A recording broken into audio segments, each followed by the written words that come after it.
You okay, Dad? I mean, as you can be. Yeah. I mean, it's funny. I'm not really sure how I expected to feel, but yeah, I'm okay.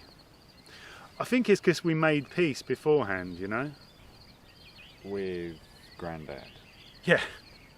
Although, you know, you're right, I could just as easily have been talking about Esau. You have no idea, Joseph, what a work of God it is that me and Esau could bury our father today and then comfort each other. Well, I mean, me comfort him more, I suppose. He was always going to take it harder. They were really close.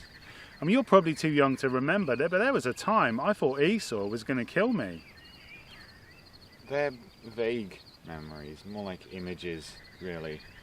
I remember horses and a river. Wasn't that where you broke your hip? Where God broke my hip. Yeah, broke my hip, changed my name, turned my brother into a big hugging softie, thankfully. Doesn't that ever annoy you, though? The broken hip, not the big hugging softie. Nah. See, you've got to remember, I was too reliant on myself, son. I mean, I prayed to God, and I trusted him, but then I'd try and go my own way, you know, control things myself. Nah. If God was going to deliver on all these amazing promises he'd made over me, well, over my bloodline, really, he needed to get me to a place where I was completely leaning on him. Spiritually and physically, as it turns out. Rough lesson. Yeah. It worked, though. I mean, not long after that, we got into a bit of bother in Shechem. We don't talk about that, but, you know, he sent me on then to Bethel. He said, go and settle there, build an altar to me. That's where I first met him, God's. He spoke to me from the top of a really big staircase. Yeah. Anyway, I decided this was it. No going back. I'm either all in for God or I'm not at all. Now my entourage, they were all into their little idols and their rituals and the like. Even your mum, as it turns out. But I weren't having that no more. I told them. I said, get rid of your foreign gods, change your ways, have a wash, change your clothes, brush your teeth.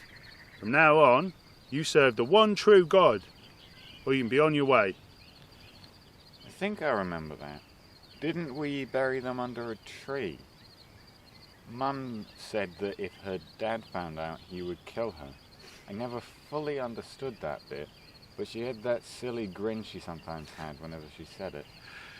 Yeah, I know the one you mean. Yeah, she nicked those little figures from your granddad Laban's house when we left. Didn't tell anyone for ages and ages. It could have ended really badly, believe me. Didn't somebody die and we buried them under that same tree? No, you're thinking of Deborah, your grandma's old nurse. That was closer to Bethel. There's none of that generation left now. They're all gone. Deborah, your grandma, and now your granddad as well. I'm officially the older generation, mate. I always find it quite symbolic that Deb passed when she did. It was like the last of my mother's influence breaking off as I got closer to God. What do you mean by that? Well, that need I had to manipulate and control situations, it came from your grandma. I mean, I see it in Reuben, well, I see it in a few of your brothers, if I'm honest. But for me, once I went all in for God, that streak in me, it just died off. And it was replaced with this patience, this waiting on God. You need to learn that one, Joseph. No matter how things seem, you've got to just cling on to God. Wait for him to move. The alternative just causes a mess, mate. All right, I'll remember that. No, I'm serious, son. This is important. I wish I'd have known this stuff when I was your age. I made no end of mistakes because I was trying to run the show. And even though God had my back, there were no end of consequences. Look, when we got back to Bethel, God blessed me again. He changed my name and he told me nations would come from my family. That there'd be kings in my descendants. You need to remember that, Joseph, because that promise is on you. No matter where you are, no matter how bad things look, you've got to trust that God is in control. This is kings and nations, mate. And if you needed any proof, just have a look around you. I might be limping, But I'm limping in the land that God promised to your great-grandfather. And when I'm gone, it's going to be yours. We are the start, Joseph. This is the start of God's chosen people. We are the proof of his faithfulness. Okay, I promise, I get it. Sorry, mate. I get quite passionate when I talk about this stuff. Really? The big stone altar you built at Bethel sure didn't give you away. Hey, that altar, that was a work of art. That was a monument to what God had done for me. Do you know what's really cool? What? One of the stones I used to build that altar is the same stone I'd slept on when I went there the first time and built the original rock pillar from. That is totally cool. Yeah, it is. It's like a picture of you. How's that? Well, you took this rock pillow, you turned it into a rock pillar, and upgraded it into an altar. In the same way, God took you, he broke you down a bit, and upgraded you into Israel. Do you know, I've never thought of it like that. That is really clever. I wish your mum was here to see the man you're becoming, mate. She'd be really proud. I miss her so much. Me too, mate. Anyway, talking of your mum, where's my little Benji? He's with Leah, helping with dinner.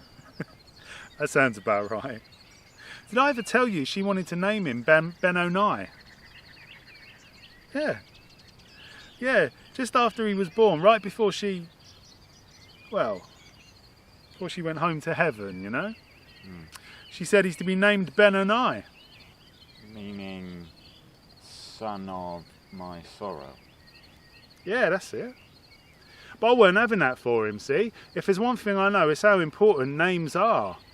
And son of my right hand felt a lot more fitting. I hated going against her dying wish, though. I hope she forgives me. Of course she will. There's one thing I remember, it's how much she loved me and how much you two loved each other. I reckon they'll be talking about Rachel and Israel for years to come. In fact, I'll be making sure of it. Do you know, Joseph, you are about the best son a man could ever hope for. Don't tell your brothers I said that, alright? Come on, we best get back. Okay. Don't want to upset Lee about being late for dinner. When are you going to give me this coat, by the way? You know how much I love it. Funny you should say that, because I've been working on something at home for you. I think you're going to love it. Okay. Definitely you. Nice.